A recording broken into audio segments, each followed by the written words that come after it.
Hey everybody, Doug Robertson here for T3 Live Option Strategist program. Welcome to the slightly adjusted Friday session. Sorry for that this week. Ended up having a weird little conflict that came up, so try to avoid shifting times as much as possible, but got a little stuck this week. How's everyone doing? Can everyone hear me fine? All good? Quick little sound check here. You guys can hear me? Loud and clear. Excellent. For some reason, hold on. The entry and exit chimes. God, that thing drives me nuts. When you've got people coming in and out of the room all the time, and it just keeps going beep, beep, beep, beep, beep, beep, drives you out of your mind.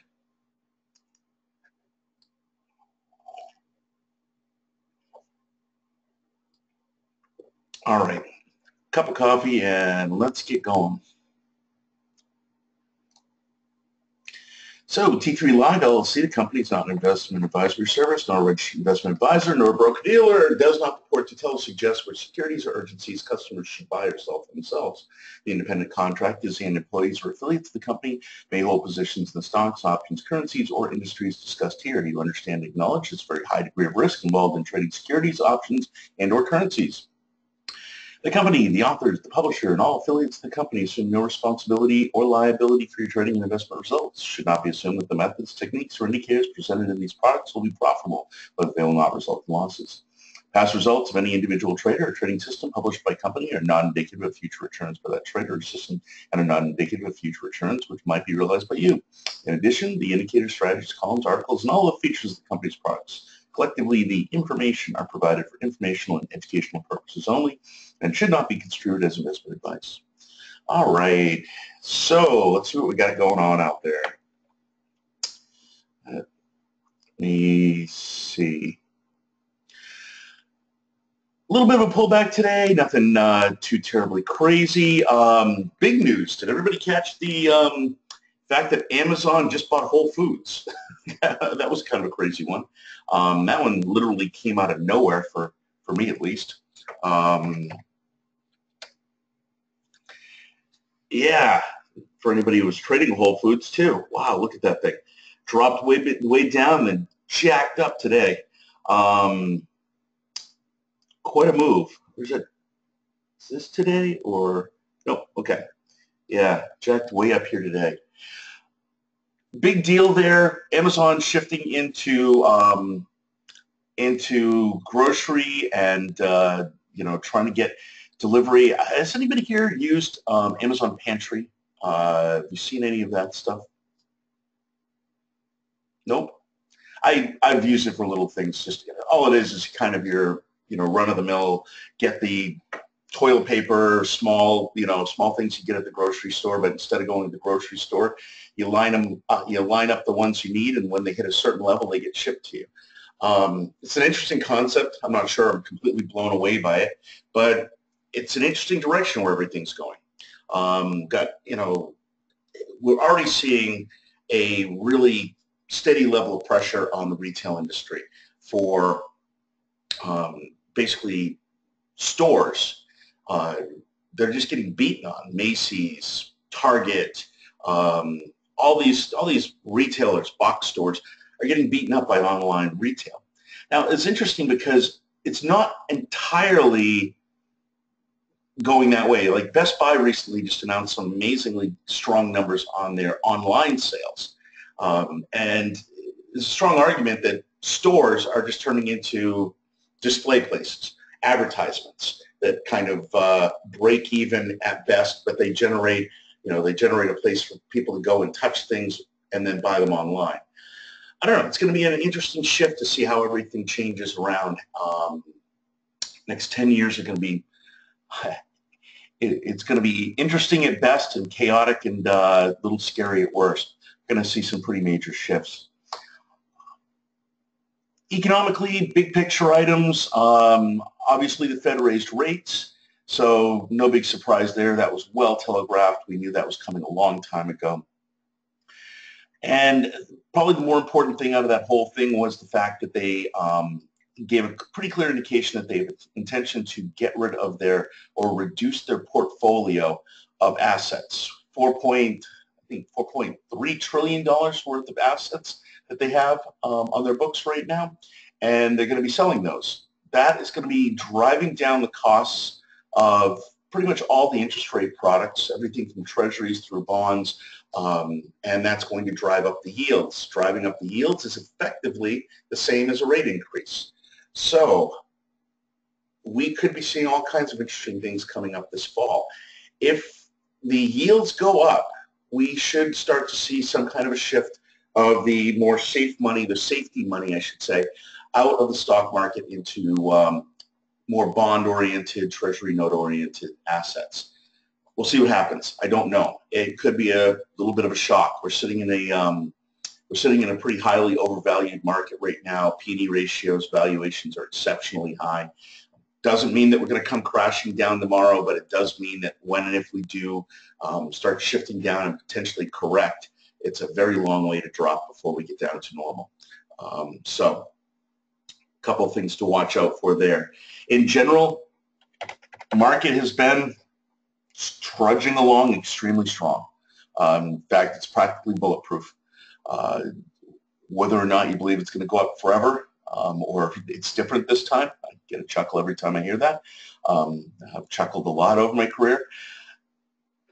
We have been going up and up and up. And the pace that we've been going up is not justified, even with the increase in earnings that we've been seeing, which are great, very important, but it still hasn't justified the pace that we're going up. So I guess we'll see if there's a reckoning at some point. Until then, we're going to try to make as much money as we can using what we have in front of us, which is generally bullish market. I'm going to try to find some opportunities for some bearish things, just to try to get into a little bit of a balanced portfolio. It is tough right now, though. Very, very hard to find any kind of good, solid, bearish directional trades. Very easy to find a lot of long volatility trades because volatility is pretty much at an absurdly low level. In fact, hold on. That right there, low 9.37. I was pretty blown away by that the other day. I was playing around with this. I went back 20 years and I still didn't find a lower VIX. That is kind of scary. It's funny when people talk about the VIX being this low. And I've talked to some friends of mine who are professionals, floor brokers, things along those lines. And they say that this VIX right here is not actually representing low risk.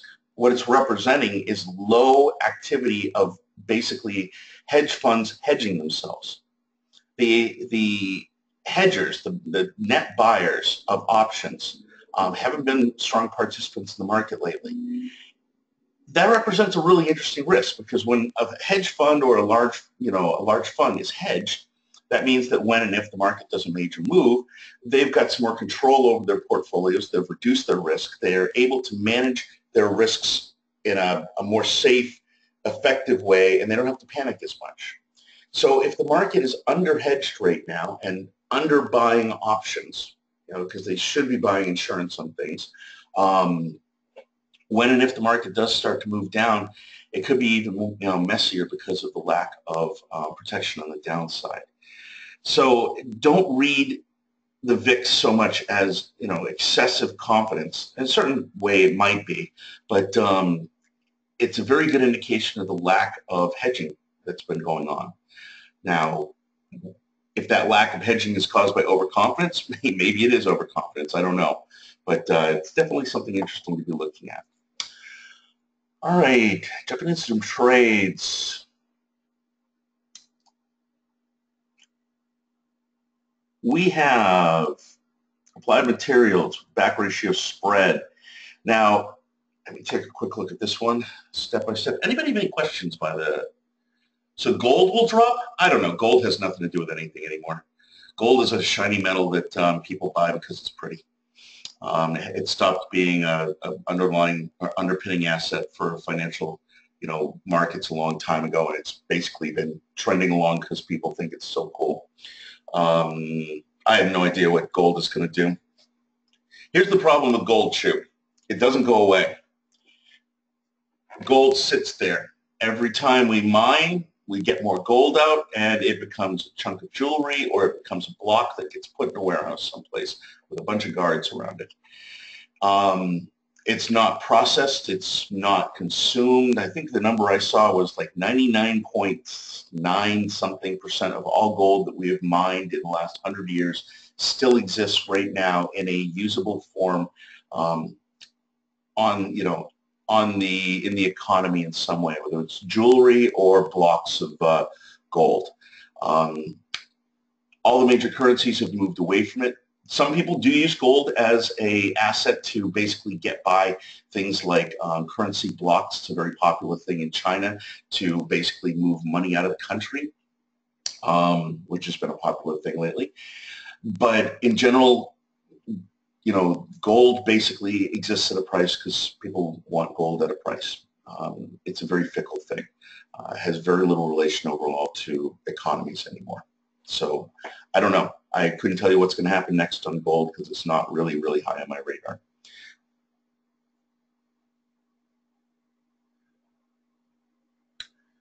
Where did I exit for the SPY calendar spread? Hold on. That should have been out in an alert. Hold on. Let me just double check that.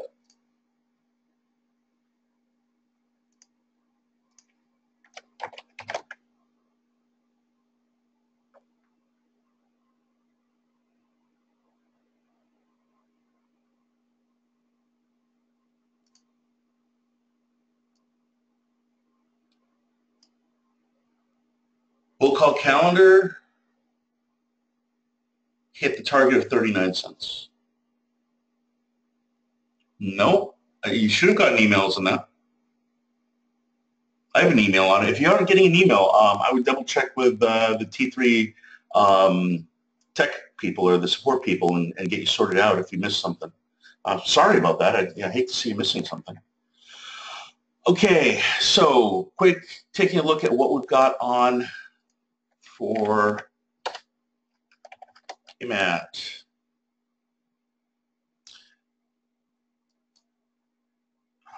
God, hold on just a second here. It's always tough when I've got tons of positions on something. So we are in a back ratio spread. What we're looking at is right here. We are actually in kind of the trader I work with a lot, great guy, Kevin, referred to this as Death Valley for this style of a trade. So let's walk through what we're dealing with here and what is going to drive the profits or losses in this one. Now, the applied materials trade is designed to make money if the stock heads up, but it's also designed to basically protect us and create a zone where we've got minimal loss over a range if the stock goes down. Does not mean we don't lose, just means that we're very, very controlled about our loss. So right now we're sitting here and applied materials is at 43.63. Now we are past the bottom bit of the low. Now, the thing that we've got to be very careful of is the fact that every day we hold on to this whole dip right here, Death Valley as my friend puts it, is going to be getting lower. We are currently in a situation where theta erosion is going to hurt us right here. Now, applied materials is not going up. Our big question is applied materials going down? If it is, oops, we don't need 20 years worth of data on this one. If it is, we are actually in a pretty decent place to just leave this trade on and let it do its thing as it goes down.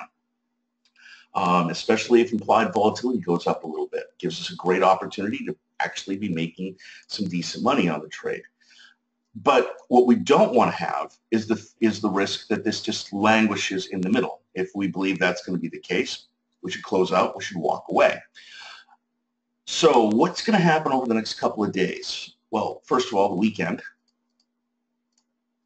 And you'll notice that this starts dropping a little bit here. If we leave it into next week, we're going to lose a couple $100 based on theta erosion, just bringing this down. If we believe that applied materials is either going to move strongly up or move strongly down, we're actually in a pretty good place to just leave it on and let it do its thing. If we do not believe that, if we're uncomfortable with that thought, then we should be taking it off right now and walk away from the trade. So we need to make a good decision on this. Do we believe Applied Materials is going to go down? Or, flip side of that, do we believe that Applied Materials might have a little boost in implied volatility? Because that would also help this trade. Quick little thing on here. Let me just show you what happens. Applied Materials has a moderately decent amount of IB anyhow. Let's see, we added another 7%, which could happen from a bit of a drop. We end up immediately getting back quite a bit of money and making our profit, our break-even points in the downside even closer. So implied volatility coming into this would be a big benefit. A drop in price could be a very large benefit. A rise in price could be a very large benefit. Waiting for any of those things to happen is going to be a net negative in this trade. So the longer we think we need to wait for those things to happen, the more incentive we have to get the heck out of this trade right now. Just cut our losses and walk away. So any thoughts on that one? Brett, you didn't get the email closing SPY either. That is weird. Okay, I will check on those things. I don't know what's going on, but I will dig into that and see what I can find. I'm sorry about that. I have a copy of sending it. I'm purely guessing here, because I don't know, but I'm guessing we must have had some kind of technical error pushing it out. But I'll tell you what, I will check in on that. I will ask them what's going on and do our best to not have that happen again. I apologize. I don't like to see you guys missing stuff like that. All right, back on Applied Materials though, we need to make a judgment call here. Pretty straightforward. Do we believe that Applied Materials is going to either one, move up a couple of bucks, two, move down a couple of bucks, or three, maybe add a little volatility and move down also? Any of those situations, we will be better off. If we believe that it's going to basically sit here languishing right around 43.64, we should walk away from the trade. I think there's a lot of things that could solidly drive it up and down. There's lots of possibilities out there. Are there any guarantees of those? No. So that makes it a little bit of a hard... Well, okay, Chew. Waiting another week, I'm not against that, by the way, but as we're making that decision, let's clearly understand what waiting another week would actually mean for this one. All right? By the way, this is not a criticism of what you just said. I just want to make sure that as we say that and think about it, we realize what the implications of waiting another week are, so we're making a smart decision. So here we are today. And no volatility adjustments.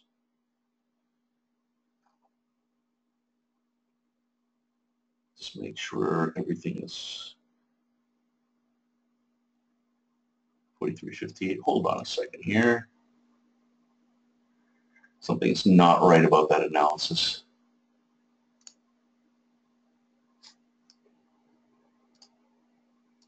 Okay, I am on today.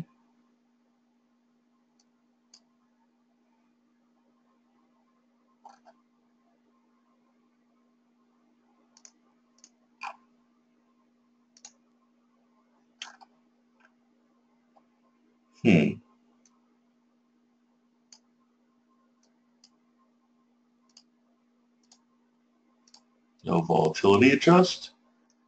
Okay, there we are. It was just giving me weird numbers for a minute. Okay, here we are. We are at a $1,500 loss. Now, movement is not a bad thing for us right now. It's not going to radically affect us in any particular way. So that part, don't really care at all.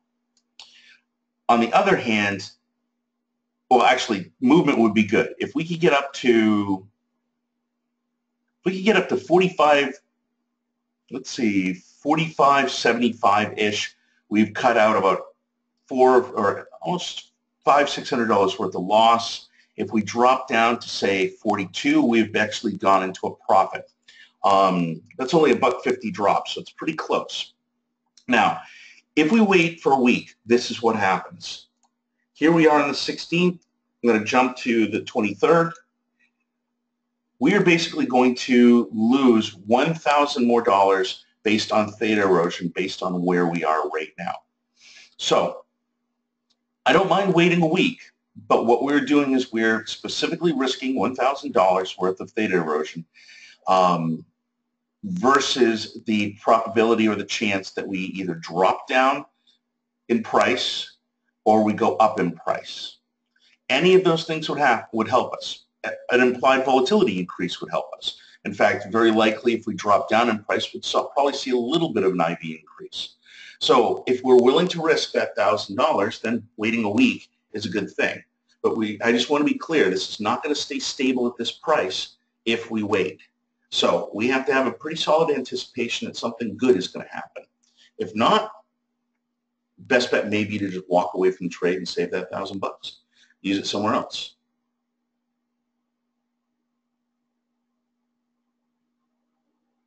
AMAT didn't close a gap after the big drop. Reminds me of our APC trade, could fall lower. Sellers are still in control.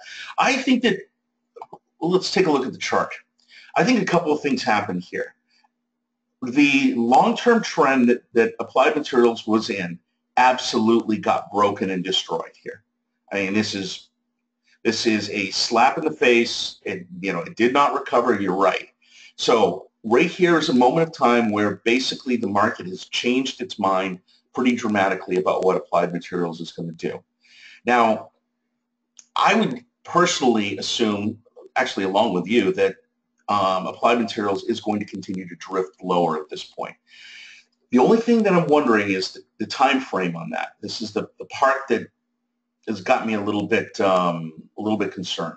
Do we have a little bit of consolidation, a little bit of stabilization before it drifts lower again? That is the big piece that I've got in the back of my head. Now, I think there's a pretty solid chance that we could be heading lower pretty easily, and even going $1.50 lower, that's not much. I mean, look at this. That's just down to there, and we would be back at a profit in the trade if it happened relatively short time frame. But we could see some just stagnation and kind of consolidation, stabilization for just a little bit before that overall starts happening. The longer we wait, the more difficult it is to get back up to profits because we will be eroding. It's all a question of timing right now. And by the way, I'm not trying to push the idea that we absolutely should get out. What I want us to do is really clearly think about the trade-offs. Are we going to get what we expect to happen in the time frame that makes it worth it for us? If we don't, our smart decision is to walk away, is to just close the trade. Okay, and the trade did what it was supposed to do. Remember, our thought process when we got in the trade was that we were going to have a beautiful bullish run and we were going to make a bunch of money. Well, that failed. The trade itself protected us. If this had been a bull put, actually here, if this had been a straight bull put spread, how much of a, excuse the language, but shitty situation would we be in right now? So the trade did its job. Now the question is, how do we play it going forward? So there we go. So Brett Chu.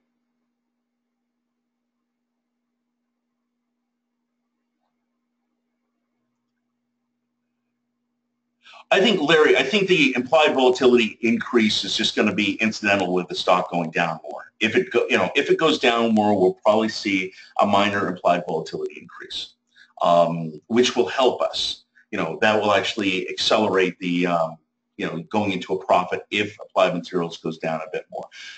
If Applied Materials starts moving up, no, that's not going to help us at all. And if it stays stagnant, it's not going to help us at all. I wouldn't expect to see that. But if it goes down, even at a moderate pace, we might see an extra point or two of implied volatility. I wouldn't count it on that as a big one. It's kind of more of a helping hand than a driving force in the trade. All right, going around the room here, let's just get some hands up or down on this. We get two choices right now. We understand the risks. Actually, does everybody understand the risks pretty clearly at this point? I think I've gone over them pretty solidly. We understand the risks, we understand the potential, and we have to make a decision. We want to keep it? Do we want to close it?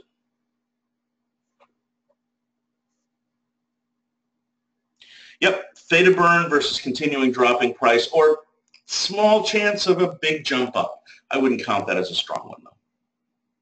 You know, big jump up will help us also, just not as much as a drop.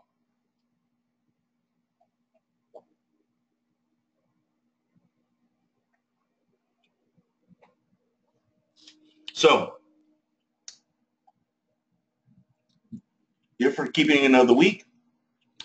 Larry, Brett, Noah, everybody else, let's just get a quick little vote here. Just, use the information you got now and make a decision.